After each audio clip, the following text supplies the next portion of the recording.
출애굽기 34장 21절에서 24절.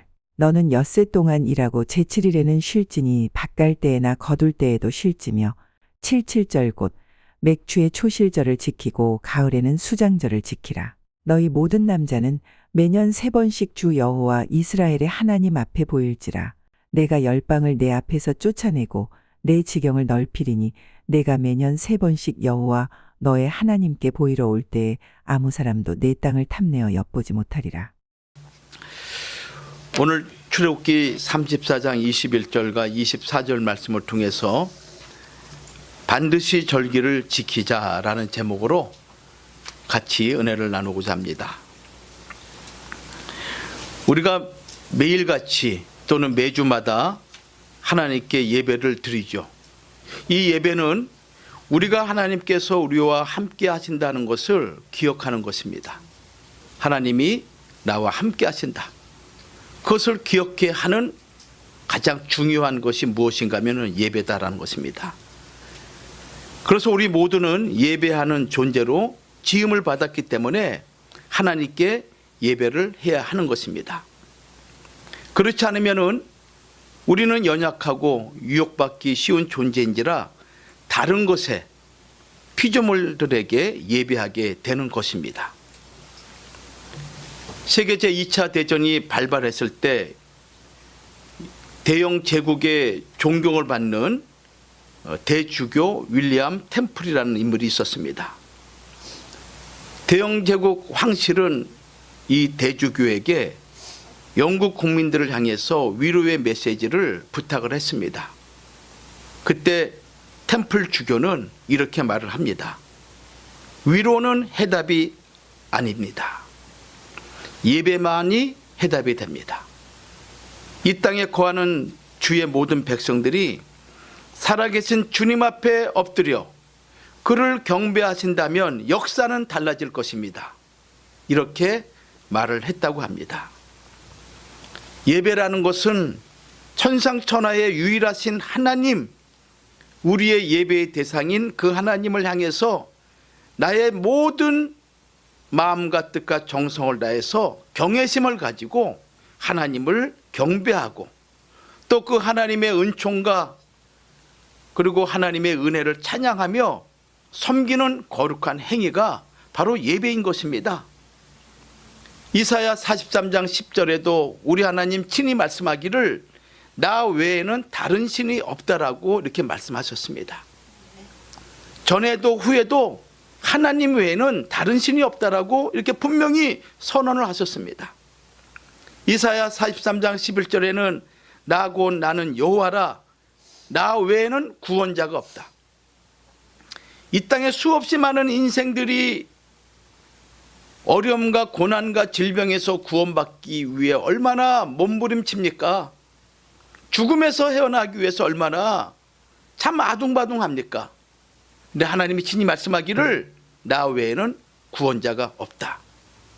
이것이 이사야 43장 11절 말씀이에요.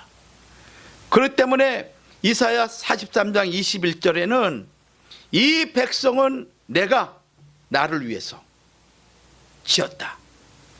그러면서 말씀하기를 나의 찬송을 부르게 하려 함이다라고 말씀하고 있습니다. 여러분을 택하시고 여러분을 창조하시고 여러분을 이곳에 부르신 목적이 무엇인가 하면은 유일무이하신 창조주 하나님 우리의 구원자 되시는 그분을 찬양하고 경배하고 예배하게 하기 위함, 그것을 위해서 우리를 하나님께서 부르셨다고 이렇게 말씀하고 있는 것이죠. 성경에 나오는 최초의 예배는 제사 제도였습니다. 희생 제사였죠. 이것은 구약 예배의 구약 역사 속에 아주 중요한 예배의 어떤 형태가 되었죠. 그리고 주님이 이 땅에 오시고 AD 70년에 예루살렘 성전이 무너지기까지 하나님 앞에 희생 제물을 드리는 것은 계속적으로 끊이지 않고 구약 역사를 이끌어왔던 것입니다. 그리고 그 전통을 이어받아 오늘 신약에도 주님의 몸된 교회인 하나님의 교회에서 하나님 앞에 우리 각자가 거룩한 산제물이 되어서 예배를 드리는 것입니다. 특별히 절기 예배를 성경은 강조하고 있죠. 우리가 매년마다 하나님 앞에 절기 예배를 드리는데 여러분들 왜 이 절기 예배가 이렇게 강조돼야 되는 이유가 어디 있을까요? 이스라엘 민족은 1년에 반드시 3번은 하나님 앞에 올라가서 하나님을 만나야 됩니다. 그러니까 예루살렘 성전으로 올라가야 되는 것이죠. 왜 이렇게 절기를 강조하느냐 할 때 이 절기 속에는 인간을 구원하기 위한 하나님의 구속의 경륜이 이 절기 속에 내포되어 있기 때문에 이 절기를 그렇게 강조한 것입니다. 인간의 구원과 관련된 절기라는 것입니다. 이 절기 자체가. 하나님 절기의 핵심은 2가지죠. 하나는 무엇인가 하면 우리의 제사함인 것입니다. 하나님이 왜 우리에게 절기를 지키라 명령하신 이유는 무엇인가 하면 우리의 제사함이 첫 번째요. 2번째는 영생의 문제를 해결하기 위해서 절기를 지키라고 하나님이 말씀하고 있어요. 이 말씀이 이사야 33장 20절에 기록되어 있는데 우리 한번 찾아봐요. 이사야 33장 20절. 우리의 절기 지키는 시온성을 보라. 내 눈에 안정한 처소된 예루살렘이 보이리니 그것은 옮겨지지 아니할 장막이라. 그 말뚝이 영영이 뽑히지 아니할 것이요 그 줄이 하나도 끊치지 아니할 것이며 그곳은 마치 도시라는 데나 큰 배가 운행치 못할 넓은 하수나 대저 여호와는 우리 재판장이시요 여호와는 우리에게 율법을 세우신 자시요 여호와는 우리의 왕이시니 우리를 구원하실 것임이니라. 너희의 돛대 줄이 풀렸었고 돛대 밑을 튼튼히 하지 못하였었고 조직하지 못하였으나 때가 되면 많은 절기가 이르리니 저희가 조금을 뜻이요. 자, 24절 같이 읽습니다. 시작. 그 거민은 내가 병들어노라 하지 아니할 것이라. 거기 거하는 백성이 사죄함을 받으리라. 아멘. 자, 이사야 33장 20절과 24절 말씀 보면은 이렇게 말씀하고 있죠. 우리의 절기 지키는 시온성을 봐라. 그러면서 24절 말씀 보면은 그 거민은 내가 병들어노라 하지 아니할 것이라. 거기 거하는 백성이 사죄함을 받으리라. 이렇게 분명히 말씀하고 있잖아요. 절기를 지키는 내 백성을 보라는 것입니다. 그러면서 21절 말씀 보면은 여호와께서 우리의 능력이 되심으로 그곳은 적의 범선이라 큰 배가 접근할 수 없는 넓은 강으로 둘러싸인 피난처 같을 것이다. 시온성은 하나님께서 지켜주시는데 절기를 지키는 시온성이란 말이에요. 그래서 적의 선박이나 적의 침략으로부터 하나님께서 보호해 주시는 하나님의 피난처시다라고 이렇게 말씀하고 있죠. 그러면서 24절 말씀을 이렇게 말씀하고 있습니다. 시온에 사는 사람들은 아무도 병들었다고 말하지 않을 것이다. 그들은 자기들이 지은 죄에 대해서 다 용서를 받을 것이다. 이렇게 말씀하고 있는 거예요. 절기를 지키는 백성들에게 주신 하나님의 축복이잖아요. 제사함의 축복이요, 하나님의 보호의 축복인 것이요, 더 나아가서 우리의 모든 죄의 문제가 해결된 그 이유는 우리에게 영생을 주기 위한 하나님의 축복이 절기를 지키는 그 배경 속에 있다는 것을 이렇게 말씀하고 있는 거예요. 그래서 절기가 되면 이스라엘 백성은 반드시 20세 이상 된 남자들은 하나님 앞에 3번을 보여야 되는 거예요. 몇 번이요? 3번. 그 첫 번째가 6월절이죠. 6월절은 애굽의 종살이에서부터 자유롭게 해방되어서 출애굽한 그날을 기념하기 위한 절기가 바로 6월절 절기인 것이죠. 이 절기는 반드시 어린 양의 희생이 필요한 절기인 것입니다. 우리는 세상이라는 애굽에서 살고 있었습니다. 하나님을 알지 못했습니다. 죄 가운데 우리가 태어나서 죄 가운데 죽어갈 수밖에 없는 인생이요, 그 이후로는 지옥의 불심판을 면할 수밖에 없는 존재가 우리들이죠.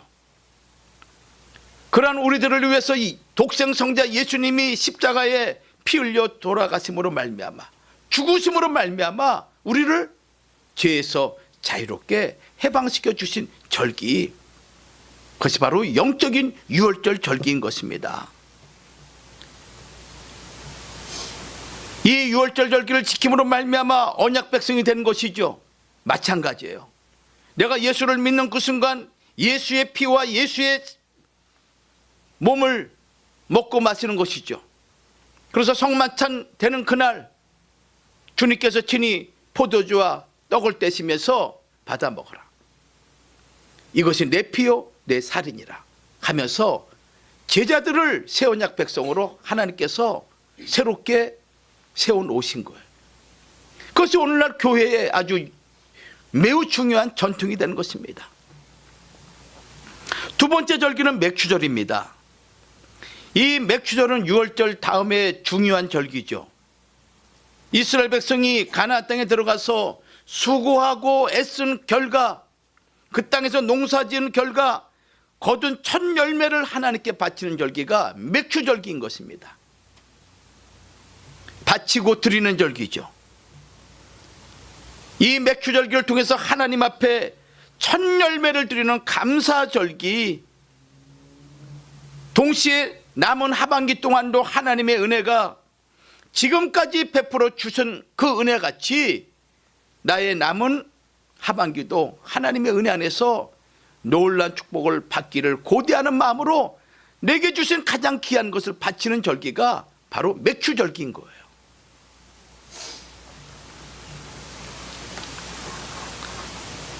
수장절은 세 번째 절기죠. 장막절이라고 이렇게 말하고 있습니다.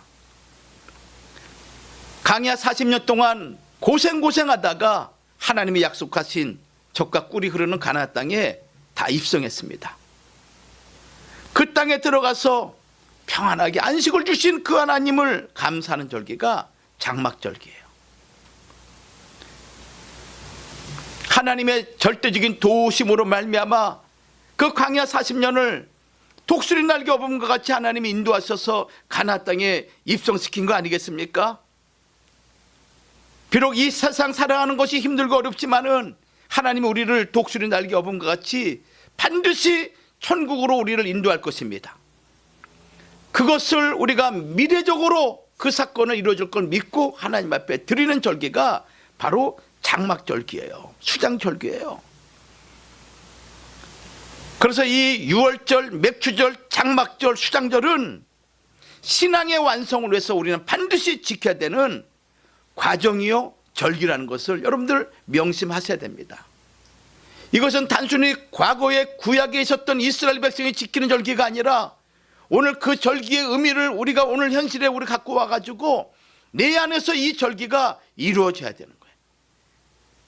내가 예수를 믿는 것에 대한 감사함과 새 언약 백성에 대한 감사를 내가 잊지 말아야 되고, 그리고 한 해를 살아가는 가운데서 하나님이 영육간에 강건케 하시고 물질의 축복을 주시며 지금까지 이끌어 주신 그 하나님 앞에 가장 귀한 것을 드리고자 하는 맥추절기, 동시에 영원한 하나님의 나라를 내 것으로 주고자 하시는 그날을 사모하면서 하나님 앞에 감사하는 그런 절기가 유월절, 맥추절, 수장절 절기인 거예요. 이 절기의 가장 중요한 것은 무엇인가 하면 감사라는 단어인 것입니다. 이걸 잊지 마십시오. 감사라는 단어예요. 아까도 말씀드렸지만 현재뿐만 아니라 장래에도 동일한 은혜를 주실 것을 감사하는 그런 절기가 이 맥추절기요, 성경에 나와 있는 절기인 것입니다. 그렇다면 오늘 맥추주일을 맞이해서 이 맥추절의 특징이 무엇인가? 첫 번째로 첫 열매를 드린다는 의미인 것입니다. 꼭 기억하십시오. 첫 열매를 드린다. 이 첫 열매를 드린다는 것은 이 열매를 있게 하신 하나님을 기억한다라는 뜻인 것입니다. 이 열매를 있게 하신 하나님을 기억하신다는 뜻이에요. 성경에 나온 인물 가운데 첫 번째 열매를 바친 인물이 누구겠습니까? 아벨이라는 인물이죠. 그렇죠? 창세기 4장 1절과 4절 말씀 보면은 아담의 두 아들이 하나님께 제사 드립니다. 가인과 아벨이죠. 근데 이 예배 드리는 형태가 판이하게 달랐습니다. 가인은 농사하는 자였기 때문에 그는 땅의 소산으로 제물을 삼아 여호와께 드렸습니다. 땅의 소산을 제물로 삼아 여호와께 드렸어요. 그의 동생 아벨은 양의 첫 새끼와 그 기름으로 드렸더니 여호와께서 두 제물 가운데 아벨의 것을 흠양하셨다, 연락하셨다, 이렇게 말씀하고 있는 거예요. 이 사건이 가인이 아벨을 죽이게 되는 아주 중요한 원인이 되죠. 근데 이 사건을 히브리 기자는 히브리 11장 4절 말씀 보면은 이렇게 말씀하고 있습니다. 아벨은 가인보다 더 나은 제사를 드렸다. 둘 중에 고르라 할 때 어떤 걸 고르겠습니까? 더 좋은 것을 고른 것이 인지상정 아니겠습니까? 그렇지 않습니까? 영적인 세계나 육적인 세계나 동일한 원리 아니겠습니까? 믿음이 강한 자와 믿음이 약한 자, 마음이 선한 자와 마음이 악한 자, 건강한 자와 병든 자, 여러분들 누구를 선택하겠습니까? 무엇을 선택하겠습니까? 아름답고 풍성한 열매와 그렇지 않고 벌레 먹은 열매, 무엇을 선택하겠습니까? 하나님은 믿음의 주가 되시죠.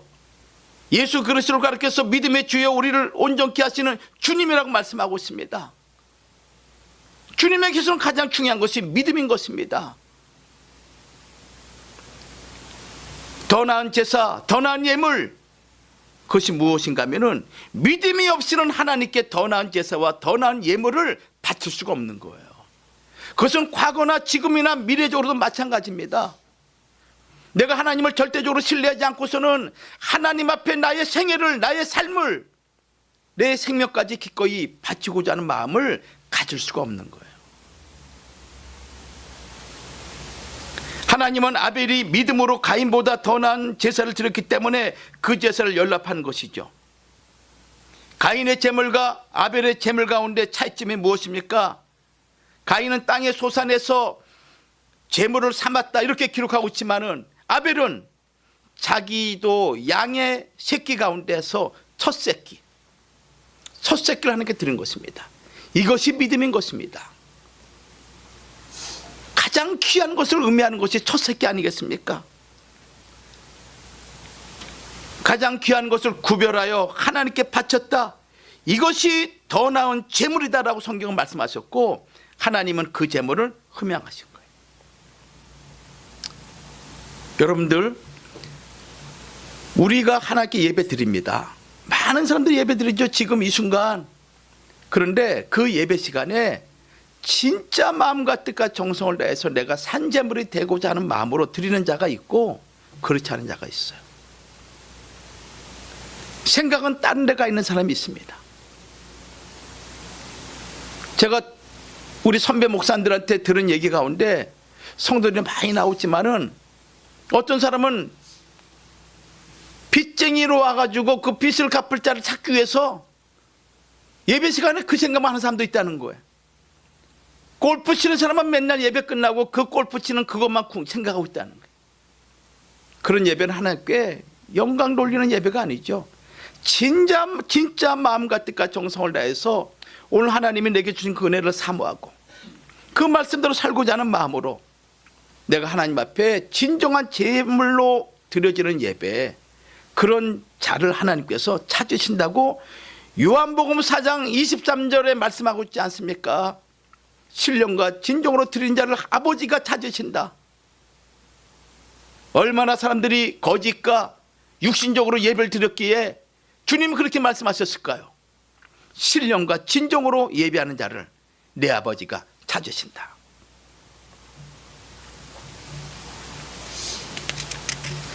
그래서 믿음이 아니면은 하나님 앞에 진정한 예배를 올릴 수가 없는 것입니다. 가인에게는 첫 것이 없었죠. 아벨은 첫 것이 있었습니다. 이것이 신본주의와 인본주의의 분기점이 되는 거예요. 내게 있는 것이 모든 것이 하나님의 것이요, 그 하나님으로 말미암아 이루어졌음을 고백하는 그 마음을 가지고 첫 것을 드리는 거예요. 가장 귀한 걸 드리는 거예요. 이게 신본주의 시작점이 되는 거예요. 그러나 그렇지 않은 마음으로 그냥 땅에 있는 많은 것 중에서 하나를 드리는 거, 이건 인본주의죠. 출애굽기 23장 19절 말씀 보면은 이렇게 기록하고 있습니다. 너희 토지에서 처음 익은 열매의 첫 것을 가져다가 너희 하나님 여호와의 전에 드릴지니라, 이렇게 말씀하고 있습니다. 너희 토지에서 처음 익은 열매의 첫 것을, 처음 열매를 거뒀습니다. 그 가운데서 가장 귀한 것을 하나님께 드리라는 거예요. 잠언 3장 9절도 마찬가지입니다. 내 재물과 내 소산물의 처음 익은 열매로 여호와를 공경하라. 내 재물과 내 소산물의 처음 익은 열매로 여호와를 공경하라.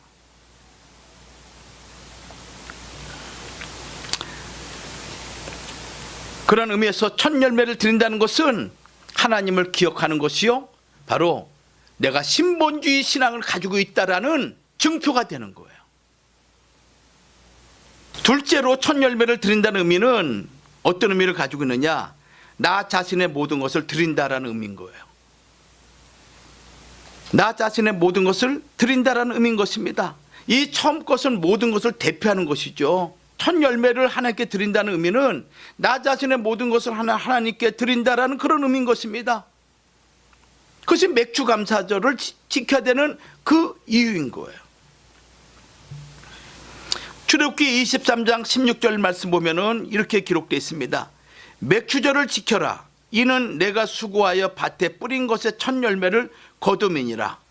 그리고 19절에 이렇게 기록하고 있죠. 너희 토지에서 처음 익은 열매의 첫 것을 가져다가, 그러니까 수확한 모든 그런 열매 가운데 가장 대표되는 것을 드리라는 거예요. 그것은 무엇인가 하면은 앞으로 얻어질 열매들이 그런 열매들이 된다는 것을 상징하는 것이죠. 여러분들, 제가 이 말씀을 준비하면서 우리의 믿음이 하나님 앞에 첫 것을 드리고 가장 고귀한 것을 드리는 믿음으로 내가 살아갈 때 우리 가문이 그런 하나님 앞에 가장 존귀와 영광을, 찬양을 올리는 그런 가문이 되지 않을까, 이런 마음을 갖게 되는 거예요. 그래서 제가 생각했습니다. 그래, 하나님 앞에 가장 귀한 것을 먼저 드리자. 그럴 때 하나님도 하나님을 존귀케 하는 자는 하나님께서 우리를 존귀케 하신다고 말씀하지 않고 있습니까? 하나님을 그렇게 존귀할 때 우리 가문을, 우리의 자손들을 존귀한 가정으로 하나님이 세워주실 줄 내가 믿는 마음으로 하나님께 드리는 거예요. 여러분들, 하나님은 살아계십니다.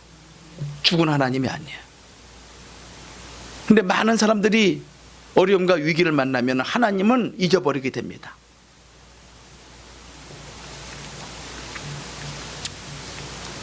맥주절에 하나님 앞에 보리한단을 드리는 것, 이것은 모든 일을 하나님 앞에서 일을 하겠다는 표시인 것입니다.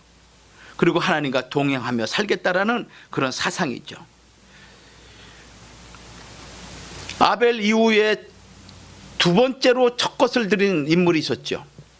그럼 누구겠습니까? 믿음의 조상 아브라함이었죠. 그는 100세에 이삭을 얻게 됩니다.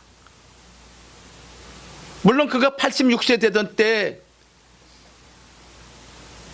사라의 몸종 하가를 통해서 이스마엘을 난 그 아들이 첫 아들이면 틀림없습니다. 그러나 언약의 자손은 아니죠. 하나님이 언약하신 자손은 사라의 몸을 통해서 태어날 이삭이었습니다. 100세에 태어났죠. 아마 그의 인생에 가장 귀하고 가장 중요하게 여기는 열매일 것입니다. 이 열매를 하나님께 드리라 할 때 여러분들, 아브라함이 어떻게 했습니까? 하나님 앞에 자기의 모든 것이 되는 그 열매를 기꺼이 드린 것입니다. 이삭은 아브라함에게 있어서 자기 인생의 전부였습니다. 자기 생명보다 더 귀한 열매가 이삭이죠. 그런데 그 이삭을 하나님께 바치라고 명령을 받을 때 아브라함은 기꺼이 이삭을 바친 거예요. 모리 한 산에 올라가서 몸을 묶고 제단에 누이고 칼로 죽이려고 하는 그 순간에 하나님께서 얼마나 급한지 아브라함아 아브라함아 하면서 그 행위를 중단시킨 거 아닙니까? 그리고 하나님께서 아브라함이 한 말씀이 무엇인가 하면은 창세기 22장 12절에 아브라함 내가 내 아들 내 독자라도 내게 아끼지 아니하였으니 내가 이제야 아브라함 네가 하나님을 경외하는 줄을 알았노라. 경외란 단어가 성경에 처음으로 등장하게 됩니다. 그 전까지는 하나님을 경외한다는 단어가 없었습니다. 그런데 아브라함이 자기 100세에 난 아들 이삭을 바치는 그 순간 하나님께서 아브라함을 부르면서 말씀하기를 너의 아들 너의 독자 이삭을 내게 아끼지 않고 바치는 걸 볼 때 내가 이제야 아브라함 네가 나를 경외하는 줄을 알았노라 하면서 이 아브라함을 통해서 그 믿음의 칭호 믿음의 조상이라는 그 칭호가 자손 대대로 그 가정에서 떠나지 않도록 하나님께서 세워주신 거예요. 결국 그 첫 아들을 바친 그 가문을 통해서 누가 탄생했습니까? 온 우주 만물의 첫 아들 되시는 예수 그리스도가 탄생한 거 아니겠습니까? 마태복음 1장 1절에는 이렇게 기록하고 있죠. 아브라함과 다윗의 자손 예수 그리스도의 세계라. 첫 것을 바친 아브라함, 그로 말미암아 인류의 구원자 하나님의 맏아들이 되시는 예수님이 그의 족보를 통해서 이 땅에 오시게 된 거예요. 구속사의 시작점이 아브라함을 통해서 이루어진 것이 이런 배경 속에 있는 것입니다. 성도 여러분, 잘되는 가문은 이유가 있습니다. 가난하고 부하고 이런 문제가 아닌 것입니다. 내가 많이 배우고 내가 덜 배우고 이런 문제가 아닌 것입니다. 하나님을 향해서 하나님 앞에서 하나님을 위하여 가장 귀한 것을 드리고자 하는 그런 고귀한 믿음을 가진 그 가문을 통해서 비록 지금은 어렵고 힘들지만은 그 믿음이 살아 역사하는 그 가문이기 때문에 장래에는 궁극적으로 하나님의 영광을 가장 고귀하게 올리는 그런 명문 가문이 될 수밖에 없는 것입니다. 여러분들의 가문이 그렇게 되기를 주의 이름으로 축원합니다. 얼마나 멋집니까? 여러분, 이 말씀을 왜 우리들에게 가르쳐주는 이유가 무엇입니까? 아브라함이 이삭을 바칠 때 자기 자손을 통해서 인류의 구원자 되신 예수 그리스도가 오실 줄 그가 얼마나 믿었겠습니까? 근데 하나님은 아브라함의 믿음을 기억하셔서 그 아브라함이 이삭을 제물로 바친 그 장소에 하나님이 영원히 거하실 솔로몬 성전을 짓게 하시고 그 솔로몬 성전을 통해서 하나님이 구약 역사를 이끌어 나가게 하신 그 장소가 이삭을 바친 그 장소가 된 것입니다. 마찬가지로 여러분들이 하나님 앞에 가장 귀한 마음으로 가장 귀한 믿음으로 하나님께 정성을 다할 때 그 예물이 증거가 되는 거예요. 그렇지 않을까요? 그래서 아브라함은 첫 열매 감사 신앙을 가진 사람, 바로 아브라함이었습니다. 세 번째로 맥주절을 어떻게 지켜야 되는가? 신명기 16장 10절과 11절 말씀 보면 이렇게 기록되어 있습니다. 자, 우리 신명기 16장 10절 말씀 찾아봐요. 시작. 내 하나님 여호와 앞에 77절을 지키되, 여기 77절은 바로 맥주절을 얘기하고 있는 것입니다. 77절을 지키되, 시작. 내 하나님 여호와께서 내게 복을 주신 대로 내 힘을 헤아려 자원하는 예물을 드리고, 이렇게 말씀하고 있습니다. 하나님께서 말씀하기를 하나님이 내게 복을 주신 대로, 우리에게 복을 주신 대로 너는 힘을 다해서 억지로 마지못해 악고하는 마음으로, 인식하는 마음으로 예물 드리지 말고 자원하는 마음으로 예물 하나님께 드리라 이거예요.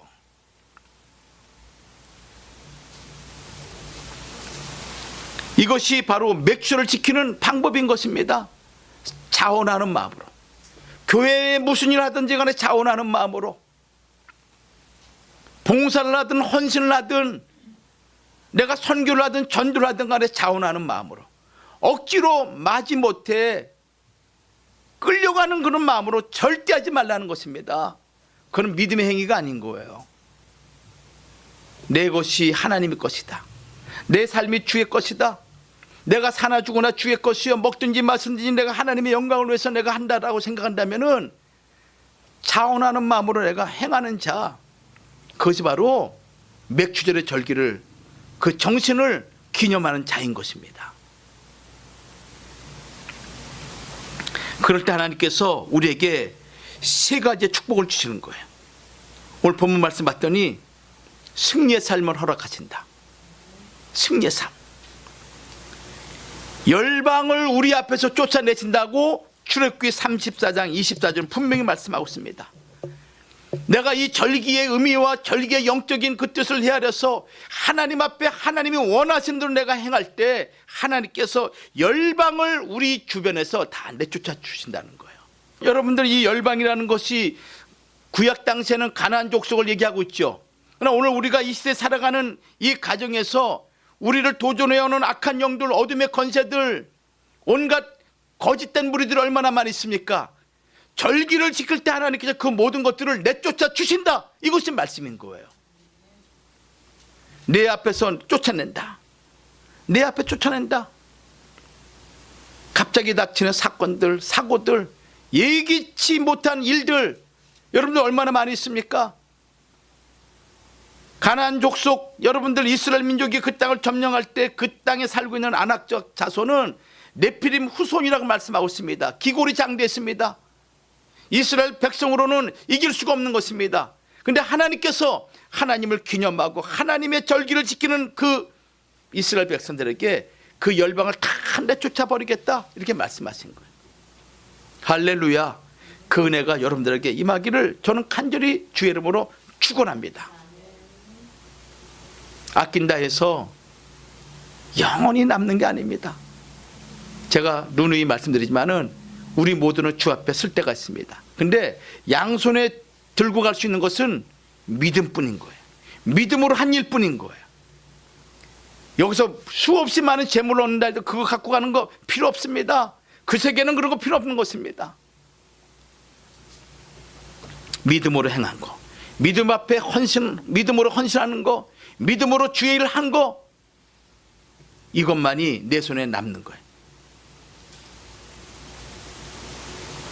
레위기 26장 8절에도 너희 다섯이 백을 쫓고 너희 백이 만을 쫓으리니 너희 대적들이 너희 앞에서 칼에 엎드러질 것이다. 두 번째는 무슨 복을 주시느냐? 번영의 삶을 허락해 주십니다. 출애굽기 34장 24절에 내 지경을 넓히리니 이렇게 말씀하고 있습니다. 우리의 지경이 넓어지는 것입니다. 우리 가문의 지경이 넓어지는 것입니다.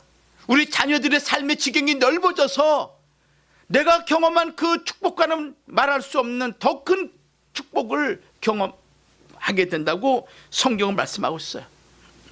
누구에게? 절기를 지키는 자들에게. 세 번째는 보호의 삶을 허락해 주신다. 보호의 삶. 34장 24절 출애굽기죠. 출애굽기 34장 24절 말씀 보면은 아모 사람도 내 땅을 탐내어 엿보지 못하리라, 이렇게 말씀하고 있어요. 자, 우리 출애굽기 34장 24절 말씀 찾아보겠습니다. 시작. 내가 열방을 내 앞에서 쫓아내고 넓히리니, 보세요. 내 열방을, 그러니까 내가 열방을 내 앞에 쫓아낸다. 그러니까 우리를 도전하는 어둠의 권세를 하나님께 내쫓아내신다는 거죠. 두 번째 뭡니까? 내 지경을 넓혀주신다. 그것이 사업의 지경이든 아니면 자손의 지경이든 모든 지경을 넓혀주신다. 그리고 내가 시작. 내가 매년 3번씩 여호와 너희 하나님께 보이려 올 때에 아무 사람도 내 땅을 탐내어 엿보지 못하리라.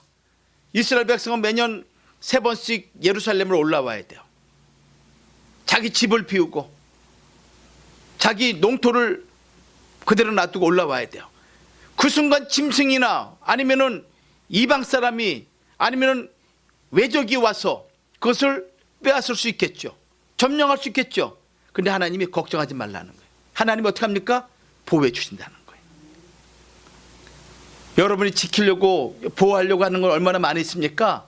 하나님께 절기를 잘 지키세요. 하나님이 다 보호해 주십니다. 할렐루야. 이 말씀 하나님 말씀입니다. 꼭 믿으시기를 주의 이름으로 축원합니다.